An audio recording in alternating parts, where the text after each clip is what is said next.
ഇന്നൊരു വാട്ട eating day ആയാലോ. രാവിലെ ഓട്സ് കഴിച്ചു, അതിനുശേഷം ഒരു ഹാഫ് ബോയിൽഡ് എഗ്ഗ് കഴിച്ചു. പിന്നെ ഉച്ചയ്ക്ക് നല്ല അടിപൊളിയായിട്ട് നല്ല ചൂടുള്ള ബിരിയാണി കഴിച്ചു. നല്ല ടേസ്റ്റ് ഉണ്ടായിരുന്നു.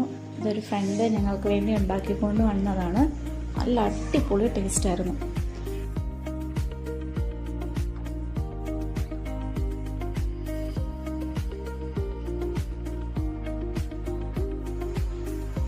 പിന്നെ ഞങ്ങൾ ഫ്രോസൺ യോഗേർട്ട് കഴിച്ചു. മൈഫ്രോയൽ ലാൻഡിൽ നിന്നാണ് കഴിച്ചത്.